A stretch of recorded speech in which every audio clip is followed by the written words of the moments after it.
The views and opinions expressed by the host do not necessarily state or reflect those of the company and its management. Furthermore, the views and opinions of the guests do not reflect those of the hosts, the show, the management, and the station. And good morning sa lahat ng mga kaibigan natin. Isang magandang morning po. And oras natin 11 in the morning. Kapiling si DJ Elise. Naku, nakaka-good vibes naman. Alam mo, feeling ko ngayon. Pero yung positive energy talaga ay nakukuha ko sa isang napakagandang bagay na sa ngayon, tingin ko, ang dami ko na nakikita sa Facebook.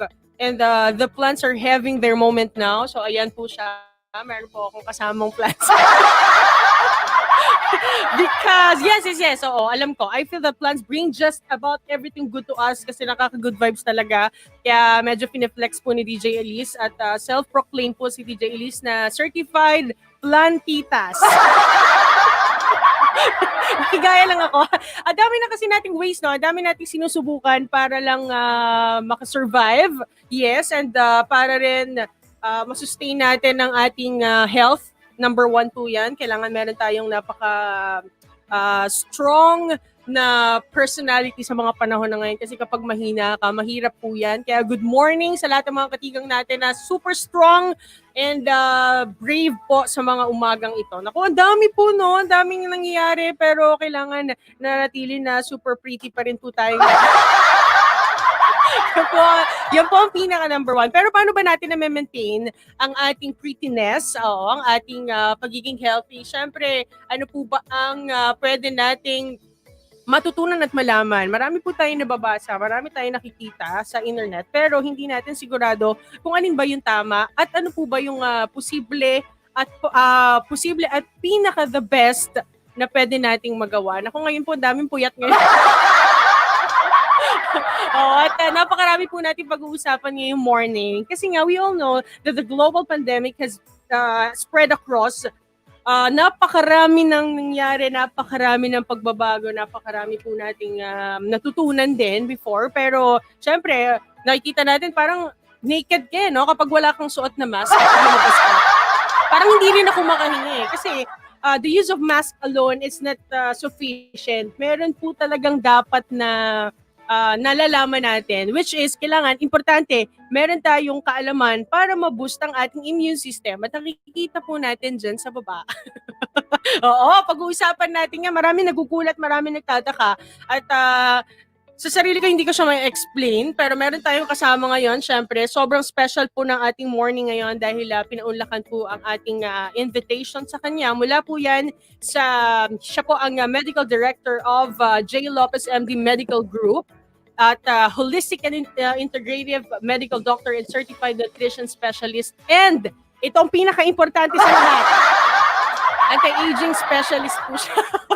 Kaya sa mga plantitas, nandyan, yung mga kung saan nabibelong si DJ Elise, ipakilala natin. Please welcome, yes, pa mga katigang natin, Dr. Joel Lopez. Good morning, Doc. Good morning, Doc. Good morning, good morning, Elise. How are Kumusta you? ka na, Doc? Mabuti naman. Kayo, kumusta kayo?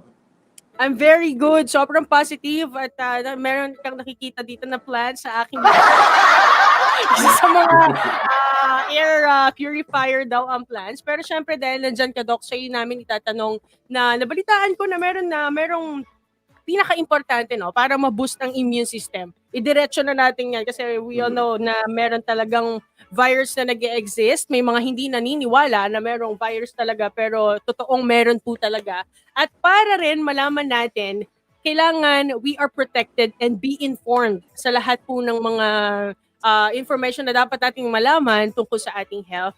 And ano po ba yung best approach para ma-prevent ang COVID-19? At dahil dyan, meron akong nabalitaan, Doc, no, na meron kang sinabi na meron tayong 5S para ma-boost ang immune system. Ano po ba ito, Doc?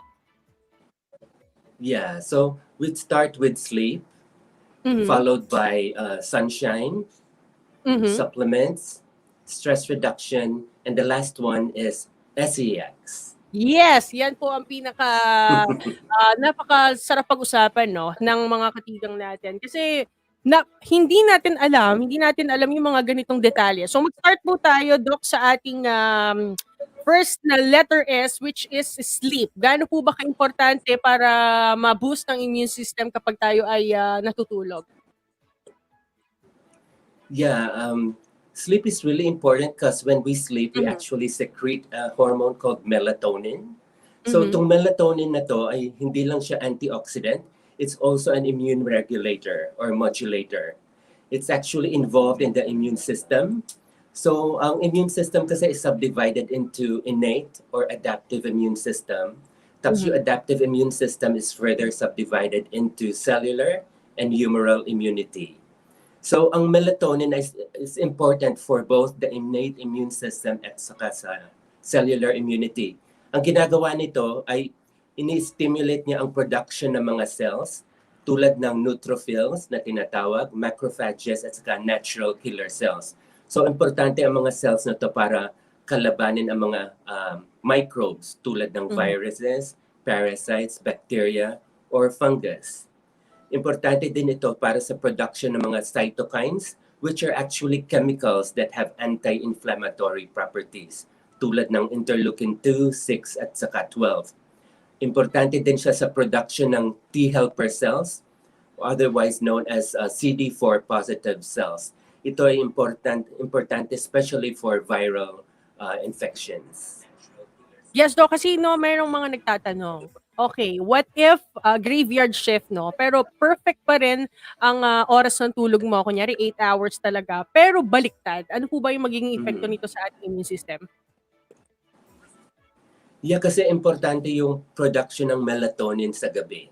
What stimulates the release of melatonin from your pineal gland is the absence of light. So kung may ilaw sa kwarto, ma-prevent or ma-inhibit yung production ng or release ng melatonin from your pineal gland. So, ang remedy dito is people could take the melatonin as a supplement. You could start at 0.5 milligrams and sometimes we use up to 20 milligrams per night. So, depende sa tao. Some people kasi could develop side effects from melatonin. If they get too much of the melatonin supplement, pwede silang magkaroon ng headache, they could feel some grogginess the following day, or sometimes they could also have mga nightmares. Ano nga ba sa Tagalog yung nightmares? Mga... Yeah, yun na nga. Nightmares. Tama ba? Bangungot At ang word. bangungot, tama. Kasi Doc, matanong ko lang, hindi ko kasi alam kung gaano ba katagal o ilang oras dapat matulog ang bata. Mag-start muna tayo sa mga bata. So sa bata kasi they need a lot of sleep because they are in the growing or development stages. But for a typical adult, ideally 7.5 hours minimum per night. 7.5? Para sa adult po yan? Yeah. Okay. So sa mga katigang po natin na mahilig pong magpuyat dyan, so iwasan na po natin na Okay, Doc, what if ito talaga, hindi maiiwasan because of social media na talagang napakarami rin po nakakapagpuyat at sa mga panonood pa ng kung ano-ano mga bagay. Ano po bang mangyayari kapag kulang tayo sa tulog?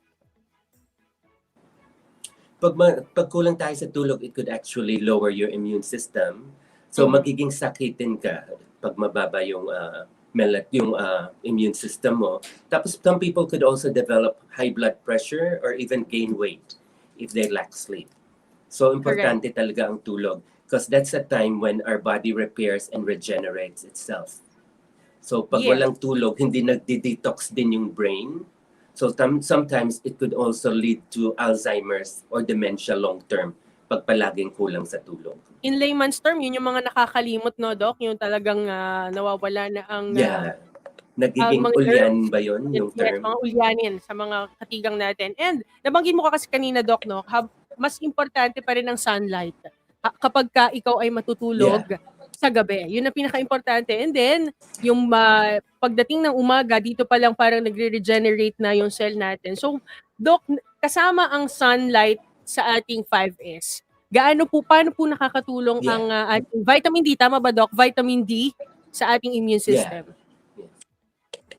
Yeah, so basically sunlight stimulates the production of vitamin D in your skin. It comes from cholecalciferol or cholesterol, which is, no, actually it comes from something we call um, um, 7-hydroxycholesterol. So from there, it converts into cholecalciferol. So sunlight, we need exposure to sunlight to stimulate the production of vitamin D. Pag walang sunlight, then it could lead to lowered immunity. And sometimes we see this in temperate climates like kunyari sa America o sa kaya sa Europe. Pag winter, wala silang exposure to sunlight, it could actually lead to an increase in incidence of the flu. And it also could lead to something called seasonal affective disorder or SAD, where people become depressed during winter. So importante talaga ang vitamin D or exposure to sunlight kasi ang vitamin D, besides being a vitamin, it's also an immune modulator. Ibig sabihin, pag mababa ang immune system, pinapataas niya. Tapos pag mataas yung immune system such as sa mga autoimmune diseases, parang pinapababa niya. So, minomodulate niya bali yung immune system. Correct. And one thing more, ang vitamin D, yeah, vitamin D also produces something called AMP or antimicrobial peptides. So itong antimicrobial peptides na ito ay may antimicrobial properties. So pinapatay niya yung mga viruses, bacteria, and parasites. Yes, and Doc, hanggang kailan dapat magpa-araw? Ano yung specific na time? At saka anong oras pwedeng magpa-araw ang mga tao? Kasi minsan, ibang araw na yung natatanggap natin. Lalo na pag umabot na ng mga 10 a.m. Ano po ba yung pinaka-proper at pinaka-exact time para magpa-araw? The best time is usually sa tanghali especially for darker skinned individuals. Like kunyari mga Asians or mga Latinos or Africans. Because yung melatonin melanin pigment actually blocks or makes it harder for the sun, UVB rays to penetrate into the skin. So, best time sana kung tanghali. Then, dyan din yung pinakamalakas yung ultraviolet B rays ng sun. So, kunyari nasa indoors ka, iba pa rin kasi yung ultraviolet B rays ng sun doesn't go through the glass windows or glass walls or doors. So talagang importante exposure to sunlight outside. Okay, pero linawin lang natin, Doc, no? Tanghali. Pwede ang tanghali na magpa-araw. Okay, paano yung mga dating sinasabi nila ng mga beliefs natin before na 8 a.m. until 8 a.m., 7 a.m., 6 a.m.? Pwede rin siya, if ever. Yeah, actually, there are two schools of thought. There's another group that says it's best before 9 a.m. or before or after in the afternoon. Yeah, okay. Pero in general, if you have a darker skin pigment, mas better kasi pag tanghali. Kasi yung melanin na pigment nga ng skin, it makes it harder for the ultraviolet B rays to penetrate into the skin. Correct. Yeah. Kasi Doc, nabanggit mo rin kanina na kasama sa 5S natin. So sa mga katigang natin, may mga comments po kayo. So i-leave nyo lang dyan. Mamaya po babasahin ni DJ Elise para maitanong natin kay Doc. So mamaya lang, Rhea. Thank you so much. And eto Doc, bukod sa masusustansyang pagkain. So napaka rami na rin talaga na mahilig kumain sa mga panahon na to. At sabi mo, Doc, merong part po ng 5S ang supplement. So ano po ba talaga yung supplement, Doc? Yeah, so ideally we should get all our nutrients from our food. Kaya lang because of conventional farming practices, we end up having a lot of nutritional deficiencies. So sa panahon ngayon, bukod sa tamang pagkain, importante na yung pag-inom ng mga supplements. Ang mga supplements na may magandang effects sa immune system include vitamin C, vitamin D3, zinc, selenium, at sa panahon ngayon, bioflavonoid called quercetin, which is a zinc ionophore. Ang vitamin C, can be in the form of ascorbic acid. Siya yung pinakamura kasi, and it's available sa mga regular drugstores. But for those who want to take a better form of vitamin C, there's a vitamin C complex, which is a whole food form of vitamin C.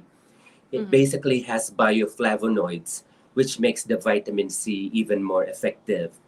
Ang typical dose is 60 to 90 milligrams before, yun yung RDA niya.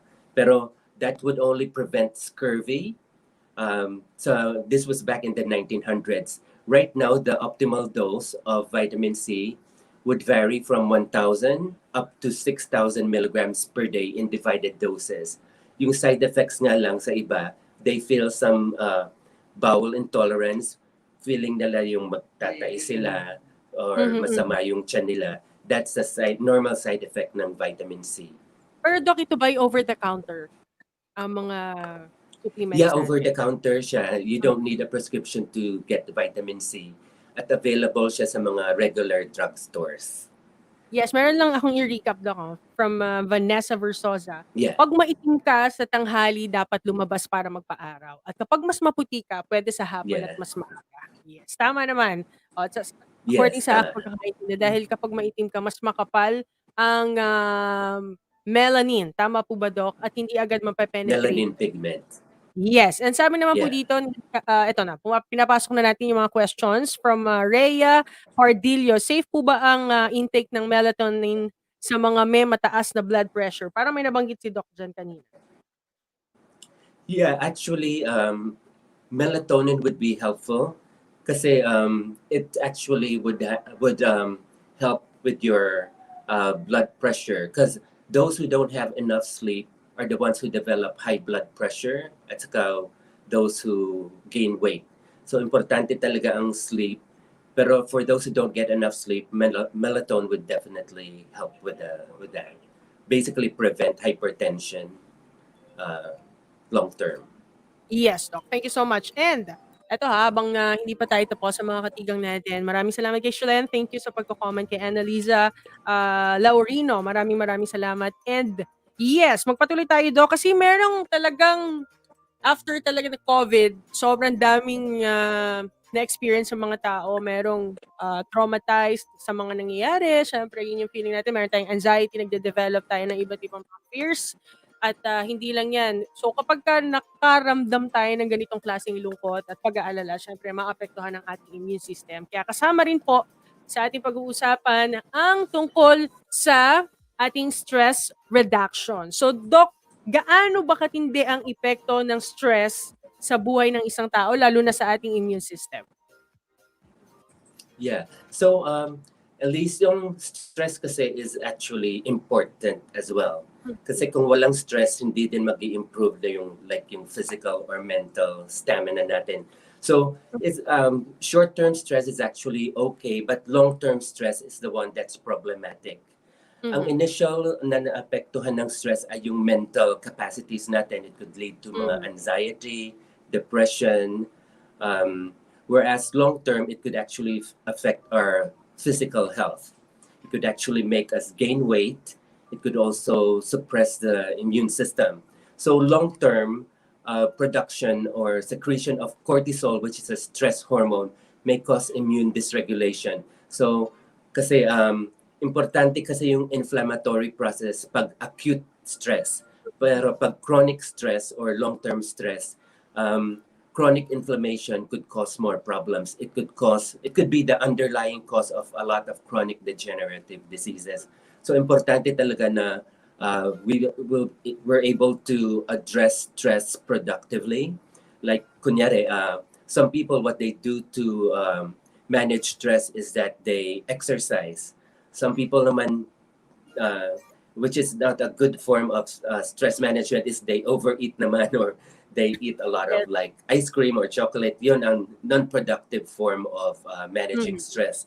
So exercise, deep breathing exercises would also be helpful. And then getting massages would also help reduce stress. And watching comedy films would actually help reduce stress. When you're laughing or smiling, it actually makes your brain secrete something we call endorphins. which are natural opioids. It actually helps block pain. So reducing stress is really important, especially in these times. Yes, Doc, kasi meron lang nagtatanong sa akin, 'no, sa mga katigang natin, paano ba po malalaman na ito ay acute or chronic, at ano po ba yung mga signs and symptoms na talagang ikaw ay stress? Yeah, pag yung acute, yung immediate lang yung mga Mhm. basically mga symptoms. So yan, some people they feel anxiety, hindi sila mapakali. Some people they feel depressed pag may mga acute forms of stress, or people are they cry a lot from acute stress. But Mm. sometimes pag long term naman, people feel like blah, they don't feel like anything anymore. But physically, it could also cause a lot of problems. Like, for instance, it could cause symptoms like high blood pressure. It could also cause some things uh, like ulcers from chronic stress. And of course, importante din, a lot of people could experience weight gain, especially dito sa gitna, Mhm. sa belly area. It increases their visceral fat, which is not the good form of fat kasi ito yung nag-envelope sa mga organs, preventing it from functioning properly. Yes, Doc. Meron ka nabanggit na exercise, 'no? Meron kasing iba't ibang klase na mga ginagawa. Meron tayong, yung fit para sa body mo. Iba't ibang klase ng diet po, 'no, sa pagre-reduce ng pagkain. What are your thoughts about it, Doc, na paano po ba malalaman kung ano yung pinaka-best na exercise para sa'yo or diet? Yeah, as far as exercise is concerned, a person has to listen to their body because Mhm. exercise has to be moderate.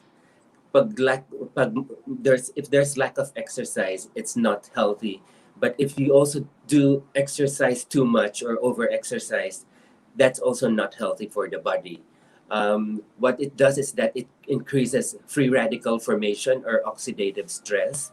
So that would cause damage to your normal cells in the body. Mhm. So that's why pag nag-exercise, importante mag-take din ng mga nutritional supplements, mga antioxidants, because this would get rid of the free radicals generated from over-exercising. Then as far as diet is concerned naman, again, everybody's different. So your diet would be different from mine and from, let's say, Vanessa's. So you have to take account a person's individuality. Sometimes Mhm. we consider their blood type kasi there are certain Okay. blood types that Importante need talaga. meat. Yeah. Like for instance, may mga blood type O, pag nag-vegan diet sila, bumabagsak lahat. They look really haggard. They look unhealthy. Hmm. So, Tapos, pinaka-importante uh, nagpapa-blood test ka talaga. Mhm. yeah, blood type is important. Then you also consider yung hormones nila. Kung meron silang underlying thyroid problems, no Mhm. matter what type of diet they incorporate, it just won't be effective. Basically, you won't lose weight if you have some hormonal imbalance as well. Yes, and of course, kapag nag-e-exercise ka kasi, nagsu-sweat ka talaga, nagpapapawis ka. At diyan napapasok po ang ating pinaka-importante siyempre, 'no, na masarap yung pag-usapan, 'no, sa lahat ng mga katigang natin, medically, at sa lahat ng mga katigang natin. Siyempre, ang pinaka-last po ay ang ating pakikipagtalik. Yan po ang sa mga katigang natin na nanonood ngayon na nag-aabang talaga. Paano po ba nabu-boost ng immune system kapag ikaw ay nakikipagtalik? Yeah, basically, ang pakikipagtalik or labing-labing, Yes, what it labi. does is that it helps increase the it helps increase the secretion of secretory IgA. Ito Mhm. ay antibody or immunoglobulin A.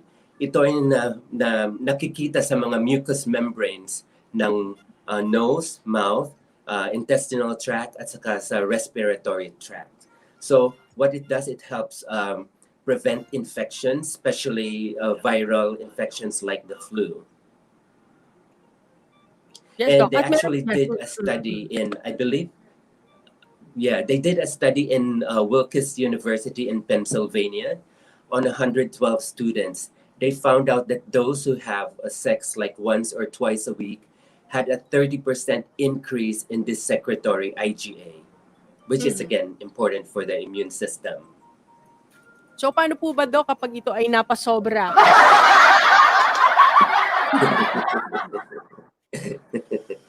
Good question. Everything has to be done in moderation. Pag sobra, mapapagod na. Hindi ba the best form But- ng exercise, Doc? Well, actually, indirectly, it's a form of exercise because you burn calories when you have sex. Yeah. So that's one of the ways it helps boost the immune system. It actually also helps like block pain. It also lowers your blood pressure. It boosts your libido or your sex drive. So madaming benefits ang sex. So sa lahat ng mga katigang Or natin. SEX, sorry. Yes, SEX. At syempre, kailangan meron tayong mga safety precautions. Alam niyo na po yan sa lahat ng mga katigang natin. At meron ditong nagtatanong kay Doc, para bago lahat, hi kay Margil Abela, maraming salamat. Pa-shoutout po sa husband ko, si Gilbert Abela, maraming salamat. Meron ako nabasa dito, sabi niya, so need ko na maghanap ngayon ng ka-loving-loving, where are they na? Pwede naman. Napaka-importante, Doc, no? Kasi maraming magtataka na, okay, ngayon lang nila nalaman na pwede pala makaboost ng immune system ang SEX. Pero syempre, napaka-importante po na meron din tayong kaalaman sa mga bagay na yan. Which is, sabi nga ni Doc, kailangan hindi sosobra dahil mahirap din po ang mga bagay kapag sobra sa... maraming mga nagtatanong sa atin na gaano kadalas, gaano kadalang. So, importante po ay moderate lang sa lahat ng mga katigang natin. At syempre, yung mga questions po, Doc, no? Meron tayong mga babasahin na mga nagtatanong po dito sa atin. Number 1 from Jenny Miguel. Doc, anong vitamin ang pwedeng i-take sa nilalamig na katawan? Nilalamig na katawan. These are people who usually have low thyroid hormones. Yeah, so ang makakatulong dyan is like yung sea salt, which is a good source of iodine, which could actually help in the production of your thyroid hormone. So it's a mineral basically. Tapos bukod doon, there's a mineral called selenium. It helps in the conversion of inactive form of thyroid to the active form of thyroid.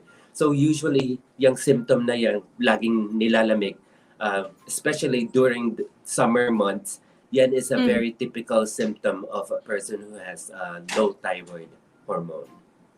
So better din na magpa-check sila sa kanilang mga doctors, sa mga malapit pong mga doctor sa inyo. Yeah. Diyan, para mas clear po sa lahat ng mga katigang natin. Especially sa may mga question po, pwede natin syempreng bisitahin. At syempre, saan po ba pwedeng mahanap or saan po pwedeng makausap si Dr. J. Lopez?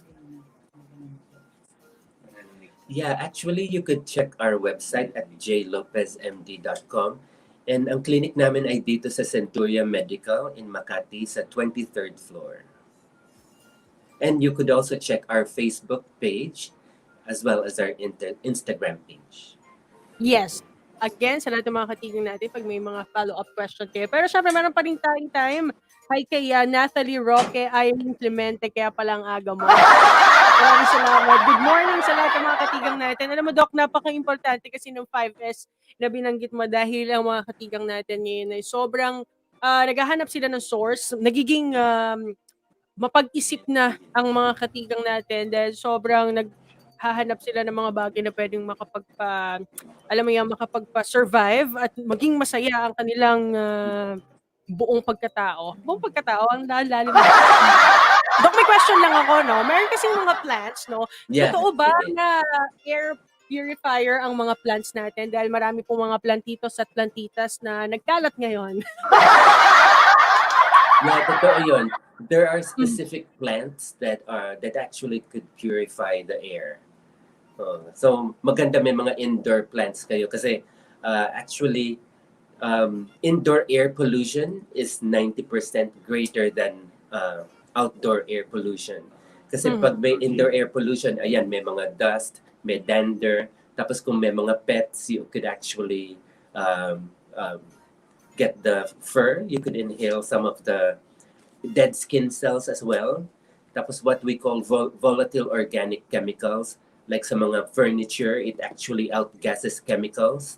So, importante talaga may mga halaman tayo that could purify the air.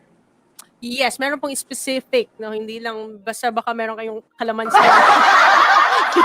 Iba't ibang plants pinasok sa loob ng bahay. So, importante po, meron tayong kaalaman. And sa mga katigang natin, meron din pong mga questions. Again, pwede niyo pong bisitahin ng J. Lopez MD Medical Group sa kanilang Facebook and Instagram. Especially nandun po si Dr. Joel Lopez.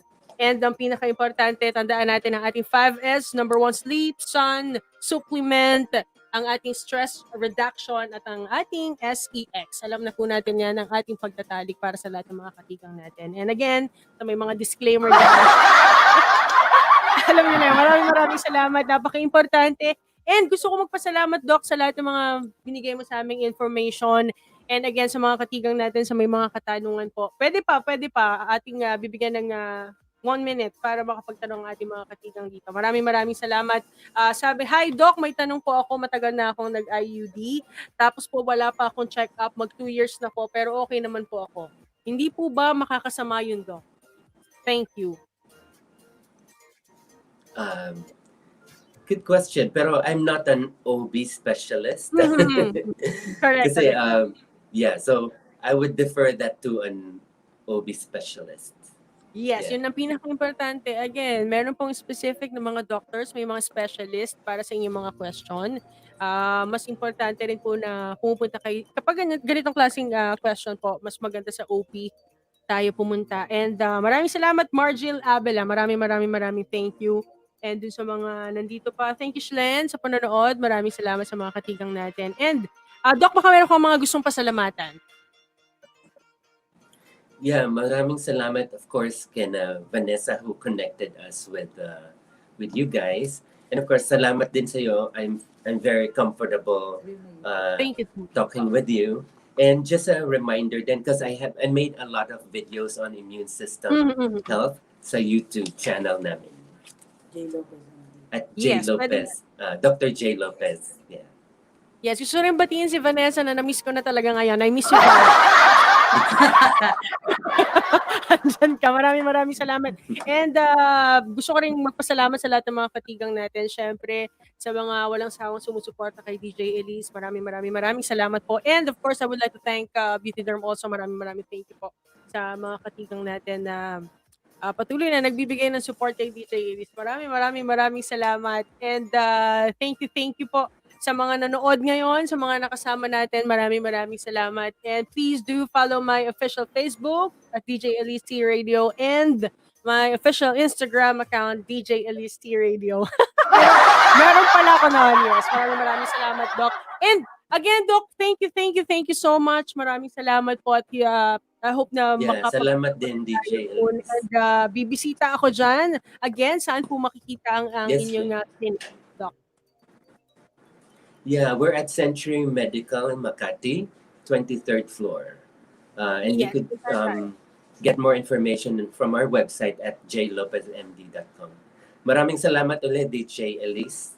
Thank you so much, Doc. Maraming salamat, Doc J. Lopez. Maraming salamat po. 5S, tandaan po natin yan, mga katigang. Dahil ngayong morning, tuloy-tuloy tayo sa lahat ng mga gagawin natin. Mag-ingat po kayo. Be informed and be protected. Yan po ang pinaka-importante ngayong panahon ng COVID. Once again, my name is DJ Elise. Dito lamang yan sa T Radio. Dahil sa T Radio, 1 click lang sa'yo. Thank you so much, Doc. Ang trending capital ng bayan, nasa mobile app na. Simula na ang chika, mag-chat with your tropa, at makibanding sa mga paborito mong T-Radio DJ. T-Radio Mobile App. T-Radio Mobile App. Manood ng T-Radio live program. Sumali sa mga bonggang games at sorpresa. Makichismis sa mga latest